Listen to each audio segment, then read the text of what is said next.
പൊട്ടത്തെറ്റാണെങ്കിലും പാടും, വരിയൊക്കെ ഇവിടെയൊക്കെ എഴുതി പാടിയിട്ടുണ്ട് ഇവിടെ. ആണോ? മൈക്കിലുണ്ട്, ഈ കൈ കൊണ്ട് മൈക്ക് വയ്ക്കുമ്പോൾ ഈ കൈ പാടി. പക്ഷെ എന്ത് എനിക്ക് പിന്നെ ഞാൻ ഡയറക്റ്റായിട്ട് ഇങ്ങനെ നോക്കി പാടി ലാസ്റ്റ്. പാട്ടിനെ കുറിച്ച് അങ്ങനെ എ ടു സെഡ് പോലും ഒരു അറിയാത്തൊരു വ്യക്തിയാണ് ഞാൻ. അങ്ങനത്തെ ഒരു സംഭവങ്ങളെ പക്ഷെ ഒരു ഭാഗ്യം, ഞാൻ പാട്ടുകാരാണെന്ന് അറിയാം. പെണ്ണ് കാണാൻ പോയപ്പോഴേ അതെങ്കിലും അങ്ങനെയല്ല.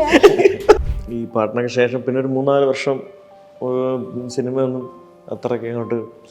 പിന്നെ റിയാലിറ്റി സിംഗർ എന്നുള്ള ഷോ എന്നുള്ള ആ ഒരു ഇതായിരുന്നു, ടൈറ്റിലായിരുന്നു. പെട്ടെന്നാണ് വിദ്യാസാഗർ സാറിൻ്റെ പാട്ട് പാടാനും കോൾ വരണതും അങ്ങനെ ആ പാട്ട് കിട്ടുന്നത്. ഡയമണ്ട് നെക്ലേസ്, അതൊരു ഡയമണ്ട് ആയിരുന്നു ലൈഫിൽ. ബ്രേക്ക് ത്രൂ ഡയമണ്ട് എന്ന് വേണമെങ്കിൽ തീർച്ചയായിട്ടും പറയാൻ പറ്റുന്ന സാധനം. പക്ഷെ എന്താ പറയുക, എൻ്റെ മനസ്സിൽ ഇത് മാത്രമേ ഉള്ളൂ.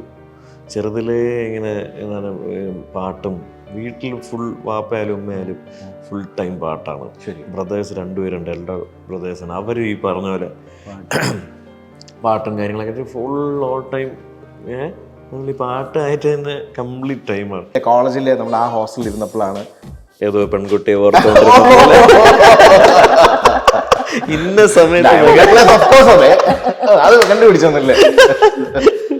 മെല്ലെ മെല്ലെ ഒന്നു ചായാമോ, തമ്മിൽ തമ്മിൽ ഒന്നു ചേരാമോ, തൊട്ട് തൊട്ട് തൊട്ടു നോക്കാമോ, ഒന്ന് തൊട്ടാവാടി നിന്നേ. നമുക്ക് ചോദിച്ചു hello hi, welcome to ginger media. ചോദിച്ചു പോകാം. അപ്പോൾ ഇന്ന് നമ്മൾ ചോദിച്ചു പോകുന്നത് Thansi. Yes, welcome. Thank you bro. പറയൂ വിശേഷങ്ങൾ. നല്ല വിശേഷം, നന്നായിട്ട് പോണു. ഇപ്പോൾ ഫാമിലിയൊക്കെ ആയതിനു ശേഷം ഇപ്പം കുഞ്ഞൊക്കെ ആയി വേറൊരു ലൈഫിലൂടെ പാട്ടും കുടുംബമൊക്കെ ആയി.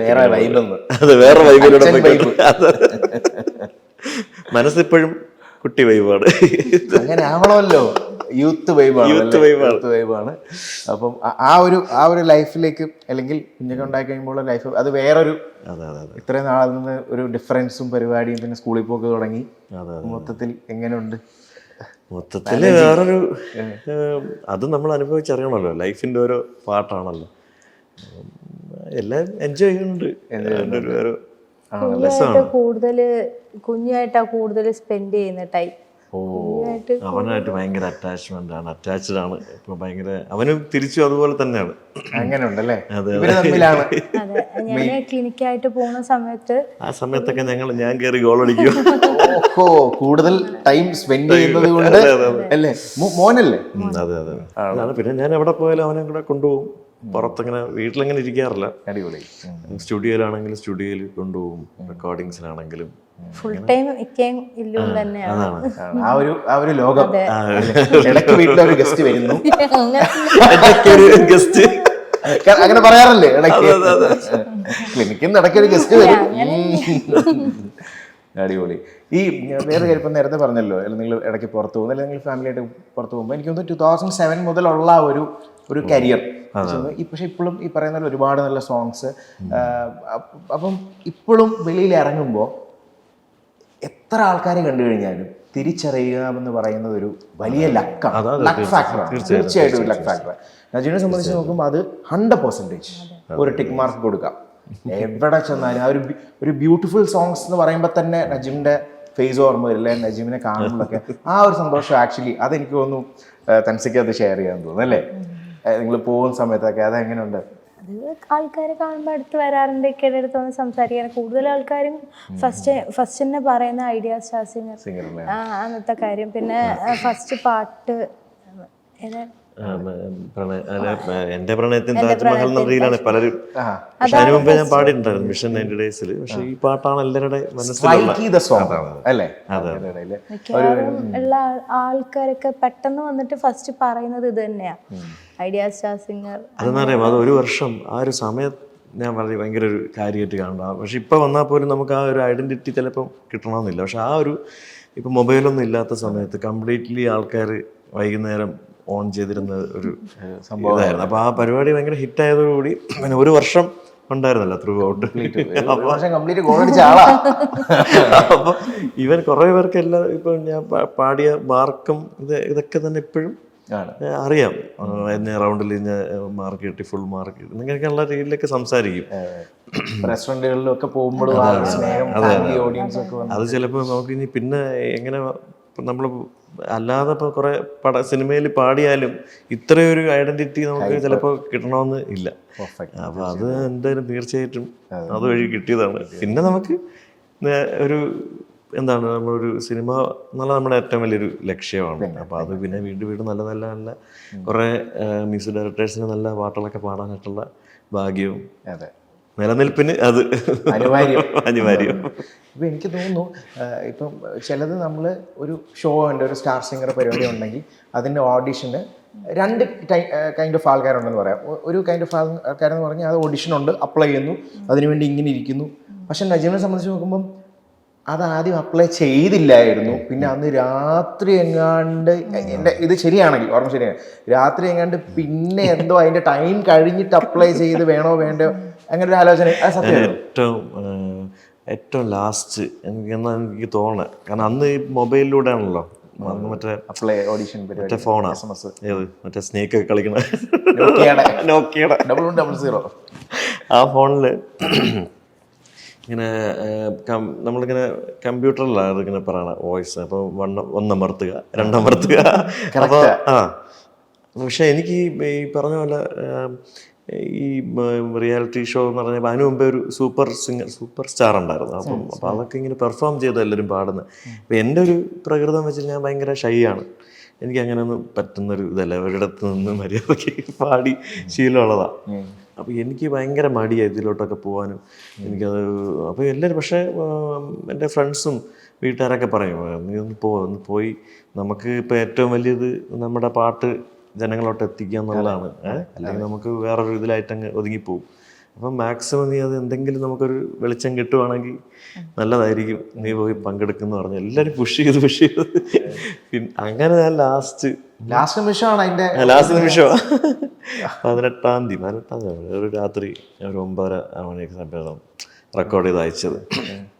റെക്കോർഡ് അയച്ച് പിന്നെ 2 ആഴ്ച കഴിഞ്ഞിട്ട് അവിടെ നിന്ന് തിരിച്ച് വിളിക്കുകയായിരുന്നു ചെയ്തത്.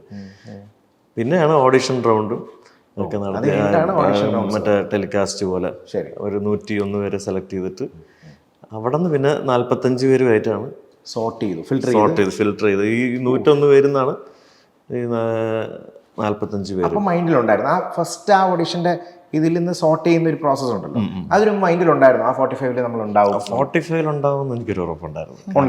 കാരണം എനിക്ക് നമുക്കൊരു ഇതുണ്ടല്ലോ, എങ്ങനെയെങ്കിലും നമുക്കത് കിട്ടും എന്നുള്ളതിൽ 45 എന്തായാലും ഉണ്ടാവും എന്നുള്ളൊരു ഉറപ്പുണ്ടായിരുന്നു. പക്ഷെ നമ്മൾ ഓർക്കാതെ കയറിപ്പോയത് എപ്പോഴായിരുന്നു ആ ഒരു ലോങ് പ്രോസസ്സിൽ, ആ 1 ഇയർ നോക്കുമ്പോൾ?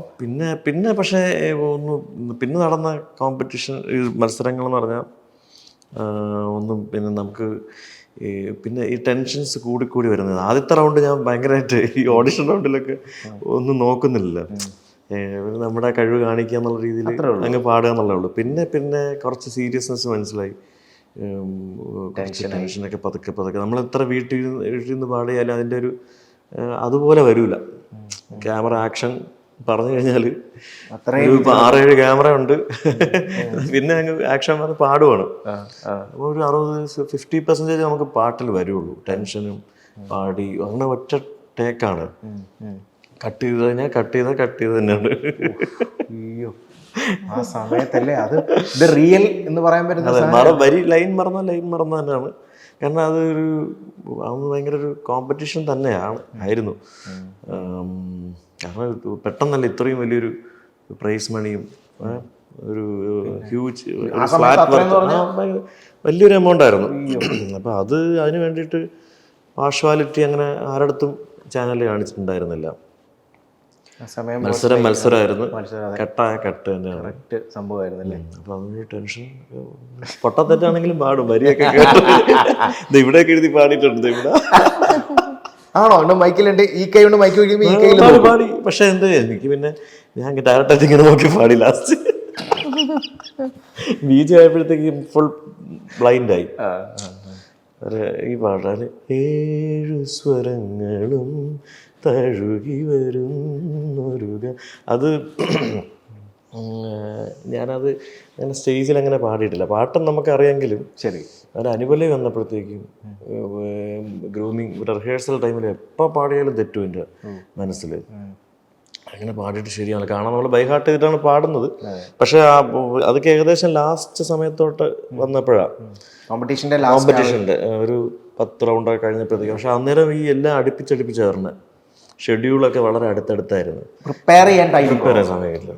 ഒരാഴ്ച കൊണ്ട് 5 റൗണ്ടിലേക്കുള്ള പാട്ടൊക്കെ പഠിക്കേണ്ട ഒരു അവസ്ഥയിലോട്ട് വന്നപ്പോഴത്തേക്ക് എനിക്ക് പെട്ടെന്ന് പാട്ട് സെലക്ട് ചെയ്യണം, കൊടുത്തും പോയി, ഹാർഡ് വർക്കും ചെയ്യണം, കൊടുത്തത് മാറ്റാനും പറ്റൂല. അവസാനം പ്രാക്ടീസ് സെഷന് പിറ്റേ ദിവസം എന്തോ ഷൂട്ടാണ്. ആദ്യം എൻ്റെ പാട്ടെന്തോ ആണ് ഫസ്റ്റ്. അവിടെയും പണിപാളി. ഫസ്റ്റ് എപ്പിസോഡിൽ ആദ്യത്തെ എന്തോ തലേ ദിവസം കൊണ്ട് ഈ പറഞ്ഞ പോലെ എല്ലാം തെറ്റി. എനിക്ക് ഉറക്കമില്ല, ഞാനൊന്നും നോക്കിയില്ല. ഇങ്ങനെ പരീക്ഷയ്ക്ക് ഒന്നുകൂടെ പരീക്ഷ. പക്ഷേ പറഞ്ഞ പോലെ കള്ളപ്പരിപാടിയൊന്നും നടന്നില്ല. സത്യസന്ധമായി നോക്കിപ്പാടി. നിങ്ങളുടെ ശരിക്കും അറേഞ്ച് മാരേജ് ആയിരുന്നു. അപ്പം ഇപ്പം നജീമാണ് അത് അറേഞ്ച്ഡ് ആയിട്ട് വന്നു. അപ്പോൾ ആ സമയത്ത് ഇതിനു മുമ്പും സ്റ്റാർ സിംഗർ കണ്ടിട്ടുണ്ടായിരിക്കും, നജീമിനെ അറിയാം. പക്ഷെ എന്നാലും കല്യാണം ഉറപ്പിച്ച് കഴിയുമ്പോൾ തീർച്ചയായിട്ടും പണ്ടത്തെ പരിപാടികൾ എടുത്ത് കാണുകയോ അല്ലെ അങ്ങനത്തെ എന്തെങ്കിലും ഉണ്ടായിട്ടുണ്ടോ? അങ്ങനൊന്നുമില്ല. പഠിക്കുന്ന സമയത്തായിരുന്നു ഞാൻ BDS തേർഡ് ഇയർ ഉള്ള ടൈമിലായിരുന്നു. അങ്ങനൊന്നുമില്ല. അങ്ങനെ കണ്ടിട്ടില്ലെന്നോ? അല്ല കണ്ടിട്ടുണ്ട്. ഇക്കേന്റെ പ്രോഗ്രാം വീട്ടിലും മമ്മിമാരും എല്ലാരും കണ്ടിട്ടൊക്കെ ഉള്ളതാ. പക്ഷെ ഞാൻ ഭയങ്കരമായിട്ട് അങ്ങനെ കണ്ടിട്ടില്ല. പക്ഷെ എന്നിരുന്നാലും ഓക്കെ കുറച്ചൊക്കെ ഉണ്ട്. അറിയാം പാട്ടുകളുടെ രീതിയും ശൈലിയും അതൊക്കെ പാട്ടിനെ കുറിച്ചും അങ്ങനൊന്നും A to Z പോലും ഒരു അറിയാത്തൊരു വ്യക്തിയാണ് ഞാൻ. അങ്ങനത്തെ ഒരു സംഭവങ്ങളെ ഞാൻ പാട്ടുകാരാണെന്ന് അറിയാം. അങ്ങനല്ല. മറ്റേ സിനിമയിൽ ചോദിക്കുമല്ലോ അതുപോലെ പടത്തില് സച്ചിൻ ടെണ്ടുൽക്കറിന്റെ എനിക്ക് ഇക്കയുടെ ഫീൽഡിനെ പറ്റിയിട്ട് എനിക്ക് ഒരിതും എനിക്കില്ല. നജീമിനെ വ്യക്തമായിട്ട് നജീമിന്റെ സ്റ്റൈൽ ഓഫ് സിംഗിങ് ഒക്കെ അറിയാമായിരുന്നു. അത് നമ്മളിങ്ങനെ കൂടെ ലൈഫിൽ ജീവിച്ചു തുടങ്ങുമ്പോ അറിയുമല്ലോ. ആ രീതിയിൽ അല്ലാണ്ട് A to Z എനിക്കൊന്നും അറിഞ്ഞൂടാ. പിന്നെ ഇക്കയുടെ കൂടെ കല്യാണമൊക്കെ കഴിഞ്ഞതിന് ശേഷം പിന്നെ പതുക്കെ മനസ്സിലാക്കി തുടങ്ങി കൂടുതൽ ഏതൊക്കെയാ പാട്ട് പാടി അങ്ങനെ ഷോസിന്റെ കാര്യങ്ങൾ. പിന്നെ ആ സമയത്ത് കുറെ നല്ല പാട്ടുകളൊക്കെ എനിക്ക് ദൃശ്യത്തിലേക്ക് പാട്ടും അതൊക്കെ വന്ന സമയങ്ങളായിരുന്നു. ഈ നജീബ് ശരിക്കും കുറച്ച് ഷൈ ആയിട്ടുള്ള ഒരാളാണ് അല്ലേ, അധികം അങ്ങനെ.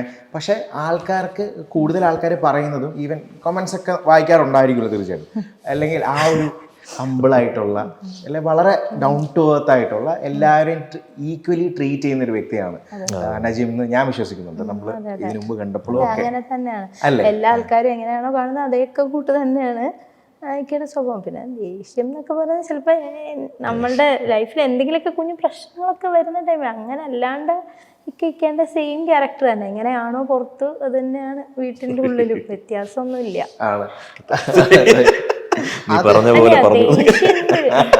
അങ്ങനല്ലേ പറഞ്ഞ ദേഷ്യം ഉണ്ട്. അത് ചിലപ്പോ എന്തെങ്കിലും അല്ല അത് മെയിനായിട്ട് ബേസ്റ്റ് ചെയ്യുന്ന നേരത്തെ ഇപ്പൊ രണ്ടുപേരെ വെച്ച് നോക്കുവാണെങ്കിൽ ചിലപ്പോ ഞാനായിരിക്കും. അതാണ് അനുസരണശീലം. അങ്ങനെയല്ല, ചിലപ്പോ എനിക്കായിരിക്കും ചിലപ്പം പെട്ടെന്ന് ദേഷ്യമൊക്കെ വരും. പക്ഷെ എന്നിരുന്നാലും പക്ഷേ ഒരു പെട്ടെന്ന് നിൽക്കും നമ്മുടെ ദേഷ്യങ്ങളൊക്കെ. പെട്ടെന്ന് ഞാനും പെട്ടെന്ന് കൂളാവും. മനസ്സിലാക്കി അല്ലേ? അത് ദേഷ്യം വരുന്നതിൽ ഒരു തെറ്റില്ല. ചെറിയ ചെറിയ കാര്യങ്ങൾക്കൊക്കെ ആയിരിക്കും. പക്ഷെ ദേഷ്യം വരും കേട്ടോ. ദേഷ്യം വരാൻ വന്നില്ലെങ്കിൽ പിന്നെ മനുഷ്യൻ കുഞ്ഞു കുഞ്ഞു കാര്യങ്ങൾക്കാണ്. ചെറിയ കാര്യങ്ങൾക്ക് ഭയങ്കര ഇതൊന്നുമല്ല. പക്ഷെ അത് കഴിഞ്ഞ് പിന്നെ ആരാ അത് ഫസ്റ്റ് ഞാൻ തന്നെ. അല്ല, എനിക്ക് ദേഷ്യം വന്ന് എല്ലാരും ചോദിക്കും ദേഷ്യമൊക്കെ വരും. പക്ഷെ എനിക്ക് ദേഷ്യം വരും, എന്താന്ന് പറഞ്ഞൂടെ, ദേഷ്യം വരും. പക്ഷെ ഇക്ക തന്നെയാണ് ഫസ്റ്റ്. ഞാൻ അങ്ങോട്ട് പോകും, ഇങ്ങോട്ട് എനിക്കറിയാം ഇതുവരെ. അതിനു മുമ്പേ ഞാൻ അങ്ങോട്ട് ചെന്ന് സോൾവ് ആക്കും. അതായിരിക്കും ബെറ്റർ ഓപ്ഷൻ അല്ലേ? ഭക്ഷണം കിട്ടിയില്ലെങ്കിലോ? അല്ല, അത്രയ്ക്കൊന്നുമില്ല. അങ്ങനത്തെ ദേഷ്യമില്ല. പക്ഷെ നോർമലി വരൂല്ലോ എല്ലാവർക്കും ദേഷ്യമൊക്കെ. ഈ പാട്ടിൻ്റെ കാര്യത്തിൽ ഇപ്പോൾ ചില ആൾക്കാർ ഇപ്പം നല്ല രീതിയിൽ, അതായത് ഒരാളെ വെച്ച് കമ്പയർ ചെയ്യുക, അല്ലെങ്കിൽ ഈ പറയുന്ന പോലെ ഇന്ന ആളെ പോലെ ഉണ്ട്, ഇന്ന ആളുടെ ഒരു വേർഷനാണ് എന്ന് പറയുന്നത് നല്ല രീതിയിലും ഉണ്ട്, അല്ലെങ്കിൽ ചിലർക്കത് അങ്ങനെ ഉപയോഗിക്കുന്ന ഇഷ്ടവും കാണത്തില്ല. ഇപ്പോൾ ഫോർ എക്സാമ്പിൾ, പക്ഷേ നമുക്ക് ഏറ്റവും ഇപ്പോൾ പലരും പറയുന്നൊരു കാര്യമുണ്ട്, ചിത്ര ചേച്ചിയുടെ ഒരു മെയിൽ വേർഷൻ നജീമിനെ തീർച്ചയായിട്ടും വളരെ പ്രൗഡായിട്ട് ആൾക്കാർ പറയുന്നത് കേട്ടിട്ടുണ്ട്. ഈവൻ ഇൻ്റർവ്യൂകളിലാണെങ്കിൽ പോലും, അല്ലെങ്കിൽ നമുക്കിടയിലുള്ള മ്യൂച്വൽ ഫ്രണ്ട്സിൻ്റെ ഇടയിലാണെങ്കിലും ഒക്കെ. അപ്പം അത് മൈൻഡിൽ ആക്ച്വലി അത് കേൾക്കുമ്പോൾ ഭയങ്കര ഹാപ്പി, സന്തോഷം. കാരണം നമ്മുടെ ഏറ്റവും എനിക്ക് ഇഷ്ടമുള്ളൊരു വ്യക്തിത്വമാണ് ചിത്ര ചേച്ചി. ഭയങ്കര ഇഷ്ടമാണ് ചേച്ചിയുടെ ആ ഒരു നമ്മുടെ അടുത്തുള്ള പെരുമാറ്റവും.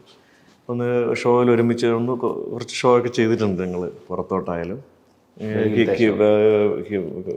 ഭയങ്കര സ്നേഹമാണ്.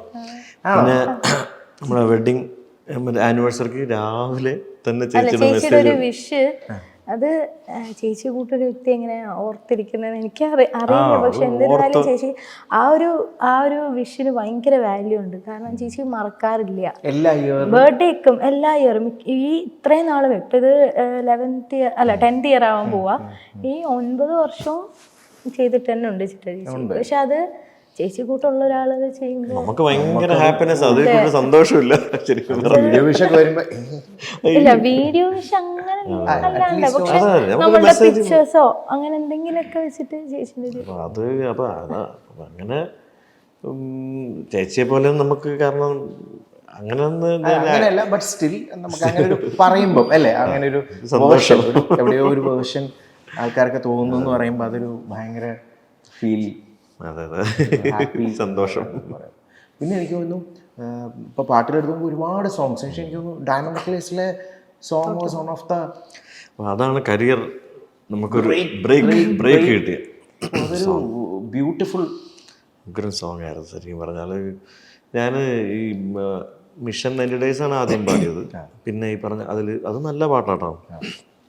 അത് മിഴിനീര് പൊഴിയുമ്പോഴും കരയില്ല ഞാൻ, കരൾ നൊന്തു പിടയുമ്പോഴും തളരില്ല ഞാൻ. ഇതാണ് എൻ്റെ ആദ്യത്തെ സോങ്. വയലാർ ശരത്ചന്ദ്രവർമ്മ അദ്ദേഹമാണ് അത് എഴുതിയിട്ടുള്ള. ജെയ്സൺ ജെ നായരാണ് അദ്ദേഹം ചേട്ടനാണ് മ്യൂസിക് ചെയ്തിരിക്കുന്നത്. പിന്നെ അതിനുശേഷമാണ് എൻ്റെ പ്രണയത്തിൻ താജ്മഹലിൽ വന്നു ചേർന്നൊരു വനശലഭമേ, എൻ്റെ യമുനതൻ തീരങ്ങളിൽ, എൻ്റെ യമുനതൻ തീരങ്ങളിൽ അറിയാതെ കേഴുന്ന വേഴാമ്പലേ എൻ്റെ പ്രണയത്തിൻ. അത് പിന്നെ കേട്ടാലും ഉണ്ടല്ലോ ഈ സാധനം നമ്മൾ വീണ്ടും വീണ്ടും അല്ല, അങ്ങനെ ഒരു നജീമിന്റെ പാട്ടുകൾക്ക് അങ്ങനെ ഒരു ഇത് എനിക്ക് ഫീൽ ചെയ്തിട്ടുണ്ട്. കാരണം കേട്ട് കഴിഞ്ഞാലും ഇപ്പൊ ചില സോങ്സ് നമ്മൾ കേട്ട് കഴിഞ്ഞാൽ പെട്ടെന്ന് മടുക്കും, പക്ഷെ അങ്ങനെ മടുക്കുന്ന പാട്ടുകളുടെ എണ്ണം വളരെ വളരെ വളരെ വളരെ വിരളമാണെന്ന് എനിക്ക് പറയേണ്ടിയിരിക്കുന്നു. എനിക്കും വിക്കയുടെ അങ്ങനെയാണ്. എന്ന് വെച്ചാൽ ഇന്ന് ആദ്യമൊക്കെ കുറെ പാട്ടുകൾ ഇങ്ങനെ ഇഷ്ടമാണ്, പക്ഷെ ചില പാട്ടിന്റെ ചില സംഭവങ്ങളില്ലേ വലുതായിട്ട് അറിഞ്ഞൂടാ, പക്ഷെ എന്നിരുന്നാലും ഈ സെക്കൻഡ് പാരഗ്രാഫ് അല്ല അനുപല്ലവി, ചരണം, അങ്ങനത്തെ സംഭവങ്ങളൊക്കെ എനിക്ക് റിപ്പീറ്റ് ചെയ്ത് അതിലെന്തോ ഒരു ഫീലിംഗ് ഇങ്ങനെ കിടക്കും. അപ്പൊ അത് രാത്രിയൊക്കെ നമ്മള് ഇയർഫോണൊക്കെ വെച്ച് ഇങ്ങനെ കേട്ട് കിടന്ന് ഉറങ്ങാൻ ഭയങ്കര ഇഷ്ടമാണ്. അതെ, അങ്ങനെ ഒരു ഈ പാട്ടിനൊക്കെ ശേഷം പിന്നെ ഒരു 3-4 വർഷം സിനിമ ഒന്നും അത്രയ്ക്ക് അങ്ങോട്ട്, പിന്നെ റിയാലിറ്റി സിംഗർ എന്നുള്ള ഷോ എന്നുള്ള ആ ഒരു ഇതായിരുന്നു, ടൈറ്റിലായിരുന്നു. പെട്ടെന്നാണ് വിദ്യാസാഗർ സാറിൻ്റെ പാട്ട് പാടാനും ഒരു കോൾ വരണതും അങ്ങനെ ആ പാട്ട് കിട്ടുന്നത്. ഡയമണ്ട് നെക്ലേസ് അതൊരു ഡയമണ്ട് ആയിരുന്നു ലൈഫിൽ. ബ്രേക്ക് ത്രൂ ഡയമണ്ട് എന്ന് വേണമെങ്കിൽ പറയാൻ പറ്റുന്ന സാധനം നമുക്ക് വേണ്ടി ഒന്ന്. ഓക്കെ, തൊട്ട് തൊട്ട് തൊട്ടു നോക്കാമോ ഒന്ന് തൊട്ടാവാടി നിന്നെ, വിട്ട് വിട്ട് വിട്ടു പോകാതെ എന്നും ചുറ്റിടാമോ നിന്നെ, പൊള്ളാതെ ആശയ ചേർത്ത് പോതും നീ ആടുற കൂത്ത്, കള്ളാ നീ പേച്ചയ മാത്ത് കാതൽ ബടുവാ തൊട്ട് തൊട്ട് തൊട്ടു നോക്കാമോ ഒന്ന് തൊട്ടാവാടി നിന്നെ വിട്ട് വിട്ട് വിട്ടു പോകാതെ എന്നും ചുറ്റിടാമോ നിന്നെ എള്ളോളം കാതലില്ലേ എന്നേരെ നോക്കുകില്ലേ കൈ നോക്കി ഭാവി ചൊല്ലാം വള കയ്യിലിടാം കാതിൽ പാട്ടുമുളാം ഓ മേലെ കാതലുണ്ട് சொல்லாத ஆசை உண்டு அன்பே நீ கொஞ்சம் போது நெஞ்சம் மாறிவிடு இப்போ அளவிடு തോളിൽ നീ കേറിയാൽ മാറിവിൽ കാണാം തോളിൽ നീ മാലൈത്താൻ സ്വർഗമേ പോല മെല്ലെ മെല്ലെ ഒന്നു ചായാമോ തമ്മിൽ തമ്മിൽ ഒന്നു ചേരാമോ തൊട്ട് തൊട്ട് തൊട്ടു നോക്കാമോ ഒന്ന് തൊട്ടാവാടി നിന്നെ വിട്ട് വിട്ട് വിട്ടു പോകാതെ എന്നും ചുറ്റിടാമോ നിന്നെ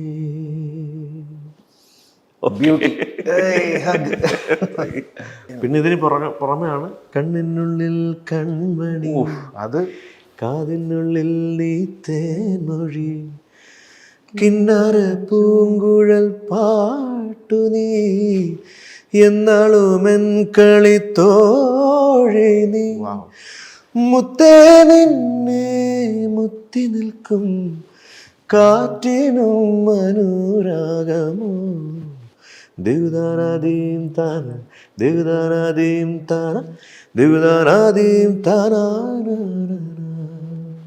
ഈ പാട്ട് കിട്ടി. പിന്നെ ഡാത്തടിയിലെ പാട്ട്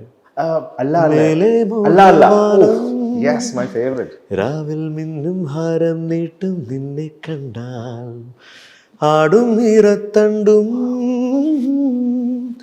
താനേ ഗാനം മൂളും പെണ്ണെ നിന്നെ കണ്ടാൽ ചേലിൽ നീ പോകുമ്പോൾ എൻ്റെ ഉള്ളിൽ പൂവാകകൾ പൂത്ത പോലെ അല്ലാ അല്ലാ മേരെ അല്ലാ മേരി ദുആ പരേ ഇല്ല ഇല്ല മണ്ണില്ല നിന്നെ വെല്ലും പുഞ്ചിരി. ക്രിസ്മസ് ടൈമാണ് അല്ലേ? അതേ പറഞ്ഞേ, ഞാനത് ഭയങ്കരമായിട്ട് ഡയമണ്ട് നെക്ലസ് ഇറങ്ങിയ ഏപ്രിൽ സമയത്താണ്, മെയിലാണ് പറഞ്ഞ പോലെ. ജൂൺ ജൂലൈയിലൊക്കെയാണ് ആ പാട്ട്. ഞാനത് നിജുവിന്റെ പാട്ടുകളൊക്കെ എനിക്കറിയാം, ആ ടൈമും. കാരണം ആ പാട്ട് കേൾക്കുമ്പോൾ നമുക്ക് നൊസ്റ്റു എന്തായാലും അടിക്കും. ഇന്ന സംഭവത്തിലായിരുന്നപ്പോഴാണ് നമ്മൾ ആ പാട്ട് കൂടുതൽ കേട്ടത്, അല്ലെ കോളേജിൽ നമ്മൾ ആ ഹോസ്റ്റലിൽ ഇരുന്നപ്പോഴാണ് ഏതോ പെൺകുട്ടിയെ ഓർത്തോണ്ട് ഇന്ന സമയത്ത് അത് കണ്ടുപിടിച്ചൊന്നല്ലേ, അത് എസ്പെഷ്യലി തൊട്ട്. പക്ഷെ ഇതിപ്പോ കേൾക്കുമ്പോഴും അത് പ്രശ്നമാണല്ലേ? അതാണ് അല്ലേ? അങ്ങനെ പ്രശ്നങ്ങൾ നജീബിന് വന്നിട്ടുണ്ടോ? ഈ പാട്ടോ ഇങ്ങനെ പാട്ട് അല്ല, അങ്ങനെ ഏതെങ്കിലും പാട്ടുകൾ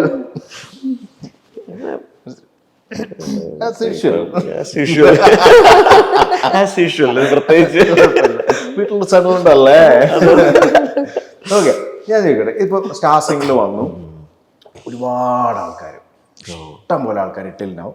അപ്പോൾ അങ്ങനെ ഒരു ഇപ്പോൾ ഓഡിഷൻ ഒരു മൈൻഡിലാണ് തിങ്ക് ചെയ്ത് രാത്രി, അതല്ലായിരുന്നെങ്കിൽ എന്താകുമായിരുന്നു എന്ന് തീർച്ചയായിട്ടും ആലോചിച്ചിട്ടുണ്ടാവുമല്ലോ. അങ്ങനെ ഉണ്ടെങ്കിൽ, അല്ലെങ്കിൽ അതനുസരിച്ച് എടുത്ത് പറഞ്ഞിട്ടുണ്ടാവും. അങ്ങനെ ഉണ്ടെങ്കിൽ എന്തായിരിക്കും? എനിക്ക് ഇടയ്ക്ക് എന്താ ചോദിച്ചോന്നല്ലേ, എന്തൊന്നും വന്നില്ലായിരുന്നെങ്കിൽ. പക്ഷെ എന്താ പറയുക, എൻ്റെ മനസ്സിൽ ഇത് മാത്രമേ ഉള്ളൂ. ചെറുതിലേ ഇങ്ങനെ എന്താണ് പാട്ടും, വീട്ടിൽ ഫുൾ വാപ്പയായാലും ഉമ്മയായാലും ഫുൾ ടൈം പാട്ടാണ്. ബ്രദേഴ്സ് രണ്ടുപേരുണ്ട്, എൽഡർ ബ്രദേഴ്സാണ്. അവരും ഈ പറഞ്ഞ പോലെ പാട്ടും കാര്യങ്ങളൊക്കെ ഫുൾ ഓൾ ടൈം നമ്മൾ ഈ പാട്ടായിട്ട് തന്നെ കംപ്ലീറ്റ് ടൈമാണ്. അപ്പോൾ ചെറുതിലെ ഈ കോമ്പറ്റീഷനിലൊക്കെ വിട്ട് എന്നെ ഇങ്ങനെ ഇതിലോട്ട് തന്നെ തിരിച്ചു വിടാനായിട്ട് വീട്ടിൽ നിന്നുള്ള പ്രഷർ ഉണ്ടായിരുന്നു. പ്രഷർ പറഞ്ഞാൽ ഒരു പ്രോത്സാഹനം. എല്ലാ കോമ്പറ്റീഷനും സ്റ്റിൽ എല്ലാവർക്കും അറിയാം. ഇപ്പോൾ പോലും എല്ലാ പ്രോഗ്രാംസും ഉണ്ടെങ്കിൽ വന്ന് മാക്സിമം കാണാൻ വരും. പിന്നെ അന്ന് തന്നെ എല്ലാ റൗണ്ടുകളിലും ഇപ്പം വാപ്പയും അമ്മയാണ് എല്ലാവരും അറിയണത്. എന്നെക്കാട്ടിയും കൂടുതൽ അവരെ ഈ അതിൽ വന്ന് ഇരുന്നിട്ടേ ഭയങ്കര സപ്പോർട്ടായിരുന്നു. അപ്പം അങ്ങനെയാണ് നമ്മൾ ഇതിലോട്ട് വന്നത്. അപ്പോൾ എൻ്റെ മനസ്സിൽ വേറൊരു പിക്ചർ ഇല്ല ശരിക്കും പറഞ്ഞു. അപ്പോൾ ഞാൻ മ്യൂസിക് കോളേജിൽ ആണ് +2 കഴിഞ്ഞിട്ട് ചേർന്നത്. അപ്പോൾ അതും ഈ പറഞ്ഞ പോലെ ഈ മ്യൂസിക് തന്നെയാണ്, അവിടെയും മ്യൂസിക്കാണ്. പിന്നെ ജോലിയാണെങ്കിലും അതുമായിട്ട് ബന്ധപ്പെട്ടിട്ടുള്ള മ്യൂസിക് കോളേജിലും അതുമായിട്ട് അവിടെയുള്ള അങ്ങനെ കയറാനായിട്ടുള്ള ആഗ്രഹത്തോടു കൂടി അധ്യാപനം, അങ്ങനെ പാട്ട്. വേറെ എന്തോ എനിക്കിപ്പോൾ ഇങ്ങനെ ചിന്തിക്കാനായിട്ടുള്ള ഒരു ടൈമില്ല. ടൈം എന്ന് പറഞ്ഞാൽ അങ്ങനെ ചിന്തിച്ചിട്ടുമില്ല, വേറെ വഴികളിലോട്ട് പോയിട്ടുമില്ല. അതാണ് പ്രശ്നം. പറ്റത്തില്ലല്ലേ. പക്ഷെ ഇത് നല്ല അടിപൊളി ലൈഫാണ്. അതെ, സുഖം ചെയ്യുക. ടെൻഷൻ ഉണ്ട്, അതിൻ്റെതായ റിസ്ക് പാട്ടുകളൊക്കെ ഉണ്ട്. ഇപ്പോൾ റെക്കോർഡിംഗ് ആണെങ്കിൽ പോലും നമ്മൾ അതോ അത്രയും കെയർ ചെയ്ത് ശബ്ദം പറയുന്നത് പോലെ പാടിക്കൊടുക്കണം. പിന്നെ അതിനെക്കാട്ടി റിസ്ക്കാണ് ഈ ലൈവ് ഷോ. ഇത്രയും ആൾക്കാരെന്ന് പറഞ്ഞാൽ നമ്മുടെ പാട്ട് കേൾക്കാൻ വരുന്നതാണ്. അപ്പോൾ അവർ നമ്മുടെ വൈകായിക വല്ലതും ഉണ്ടെങ്കിൽ അത് നമുക്ക് അറിയിക്കാനും പറ്റില്ല. ഒട്ടും തൊണ്ട സ്ട്രെയിൻ ആയിട്ടുള്ള വയ്യാതെ പാടിയ സ്റ്റേജുകളുണ്ട്. റേഡിയോ ജോലിയൊക്കെ ഇതുപോലെ ആ സമയത്ത് എന്തെങ്കിലും ഉണ്ടെങ്കിൽ പോലും അതാണ് കാണിക്കാൻ പറ്റില്ല. ചില സ്ഥലങ്ങളൊക്കെ നമുക്ക് അധികം പാടാൻ പറ്റിയില്ലെങ്കിലും ഈ പറഞ്ഞ പോലെ. പക്ഷെ അതൊക്കെ ഭയങ്കര റിസ്ക്കാണ്. പക്ഷെ എന്നാലും സന്തോഷം. ആക്ച്വലി പാടുവോ? ഒന്ന് ഒരു പ്രോത്സാഹനം കൊടുത്തിട്ടുണ്ടാവുമല്ലോ ജീവൻ. ഞാനൊന്ന് ട്രൈ ചെയ്തിട്ടൊക്കെ ഉണ്ട് പാടാനായിട്ട്. അങ്ങനെ ഒരു ഇതായിട്ട് അങ്ങനെ ഒരു ചുറ്റുപാടിൽ അങ്ങനെ ഒരു സാഹചര്യത്തിലല്ല വളർന്നത്. ശരി. പക്ഷെ ഉള്ളിൽ ഉണ്ട് ചെറുതായിട്ടൊക്കെ. പാട്ട് ഇഷ്ടമാണല്ലേ? കേൾക്കാൻ ഒരുപാട്. അതിന് പാടാൻ കഴിവ് വേണ്ടല്ലോ. വേണ്ട. ഏതെങ്കിലും അല്ല ഞാൻ ചോദിക്കട്ടെ, ഇപ്പൊ പാടുന്നതിലുപരി വീട്ടില് ചെറിയ അങ്ങനെ എന്തെങ്കിലും മൂളിപ്പാട്ടുകളൊക്കെ പാടാം? ഒരു പാട്ട് ചിന്ന ചിന്ന ചിറകടിക്കും അതൊക്കെ ഞാനിങ്ങനെ പതുക്കെ. പിന്നെ ഒരു പാട്ട് ഞങ്ങളൊരു ഫാമിലി സോങ് പോലെ ഞാൻ റിലീസ് ചെയ്തിട്ടുണ്ട് എൻ്റെ യൂട്യൂബ് ചാനലിൽ. ചുമ്മാ വെറുതെ ഇടയ്ക്കിടയ്ക്കുള്ള ഒരു പാഷനാ. അതില് ഞാൻ കിക്കിയെ കൊണ്ട് പാടിച്ചിട്ടുണ്ടായിരുന്നു. കണ്ണേ കൺമണിയേ കണ്ണിൻ. അത് ആ ഒരു ഞങ്ങള് അവന് 2.5 വയസ്സുള്ളപ്പോ ചെയ്തൊരു പാട്ടാണ് അത്. അതില് കുറച്ച് പാടിയിട്ടുണ്ട്. അത് വേണോ?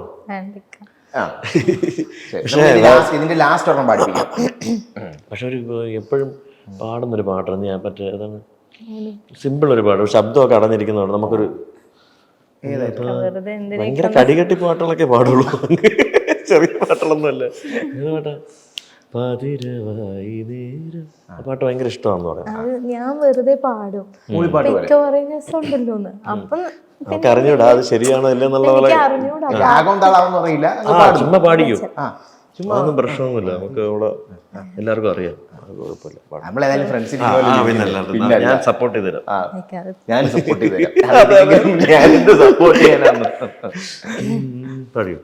റെഡി 1 2 3.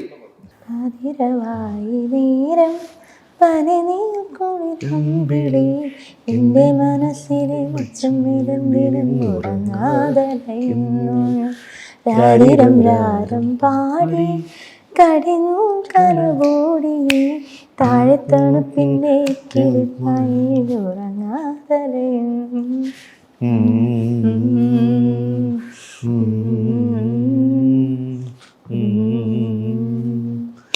പതിരവായി നേരം